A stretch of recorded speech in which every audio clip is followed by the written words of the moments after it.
In this video, I'm gonna show you how to use this application I wrote, which I called Langbook. This is a desktop program aimed to help on the study of languages, but it can also be used to study other subjects. So the first thing you have to do is to come here to the projects page and download the appropriate installer for your system. So if you are on Windows, you should download this file here. And if you are on Linux, you should download one of those files here according to your operating system. So I have already downloaded and installed this application on my machine. I'm just going to open it. If you click this About button, it will show you the version of the program you have installed on your computer. So if you come here to the projects page in the future and you see that there is a newer version, you should download this newer version and install on your computer. And the first thing that you have to do here is to create a profile. And after you create a profile, you can start to add study sessions to it. So I will just create a session here. And after you have a session, you can start to add cards to this session. All cards here, they have 4 fields: the front, back, and extra, which are text fields, and the media field, where you can add image and audio files. So I'm gonna just create an example card here. The front field is the only required field. The other ones are optional. You can just drag and drop image files to this media field and audio files too.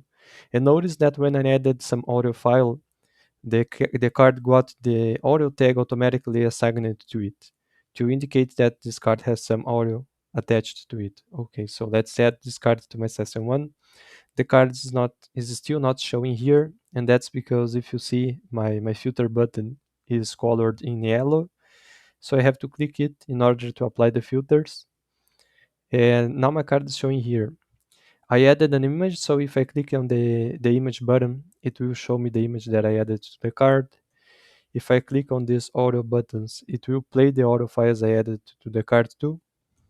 umbrella, eagle, Now I could, for example, delete those files from my computer because they were copied to another folder where just this application has access to this folder. So even if you delete those files from your computer, your card will still keep working. And there are other ways to add image to your card too. Let's say you want to add an image to a text field of your card. So you can, for example, come here to the internet and copy an image that you want to add and just paste it together with text, for example. You could drag and drop a file from your computer into a text field of the card too. And if you click on the image, it will receive a blue outline. And when it has this blue outline, you can use the mouse wheel to scroll and resize this image. Okay. And if you do this while pressing the Ctrl key, you have a better precision on the resizing, like this. And the other way to add an image here to a textual field of the card is just to copy some image to your clipboard, like this, and come here and paste the image. It works in the same way as the other two ways. So other things that you can do here, of course, is to apply styles to our text, like change the text color or the text background or the text size. I'm just gonna reduce the size of those images to make it easier to show to show the examples to you. And you can add tags to your card too. So let's say I want to add a customized tag here and add this card to my session 1. So here is my card that I just created.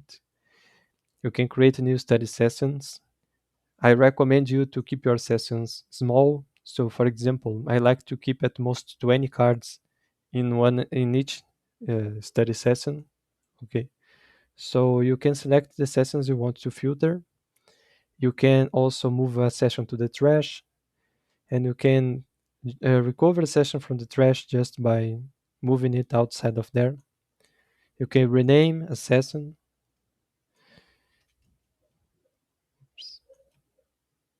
You can of course create directories here to organize better your sessions inside of directories.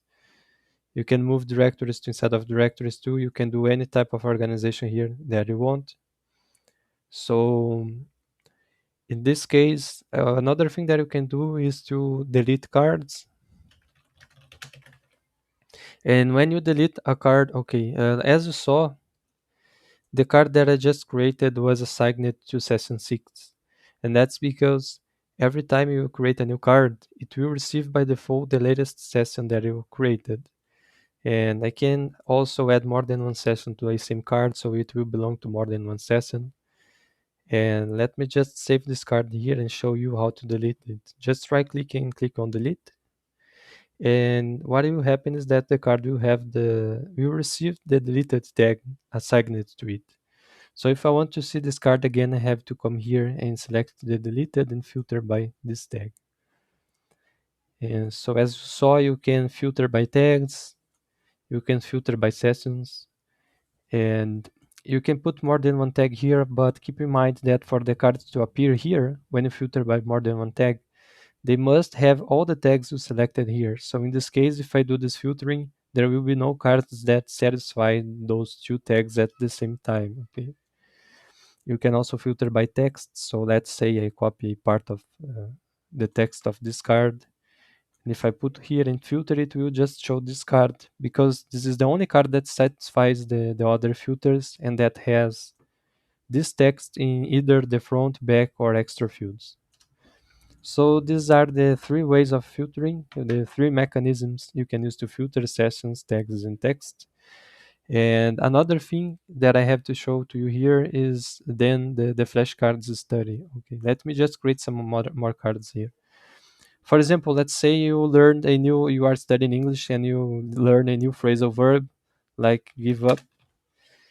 And you could, for example, come here and add a phrasal verb tag to this card. So every time you want to study just phrasal verbs, you could come here and filter by the phrasal verb tag and it will show you all the phrasal verbs you added. So let me just add some random cards here. I will put some style here to differentiate. And you can come here and click on this flashcards button and it will show you all the cards that are currently showing here to you in a new window as a flashcards. Okay, so you can use it to study with flashcards. So it will first show to you the front field of the card, and after that it will show the other fields of the card to you. And it will show them in a random order. And about those two checkboxes here, they are not tags, okay? So if I mark a card as review, it will not receive a review tag, as you see. And but what happens is that you can use those checkboxes here to determine the frequency in which the cards are being shown to you. So let's say I mark this card here as suspended, and the idea is that cards marked with the review status, they will be shown more frequently than the normal cards, and cards marked as suspended, they will be shown less frequently. And keep in mind that once you close this window, all cards will lose the review and suspended status that you added. Okay, so it just lasts until you close this window. And you can change those probabilities of showing a card marked as review and a card marked as suspended by changing those values here in the settings of the program. Okay. And you could, of course, change also the theme of the program to light if you prefer. I always like to use the dark theme. I always used to prefer to use the dark theme. And that's basically this about the program itself and about where this program stores data. Okay, this Langbook program here, it stores all its data inside of your machine. So on Windows, it will store its data inside of this folder called Langbook data, which is inside of this path. Okay, here you should put your username, not mine, of course.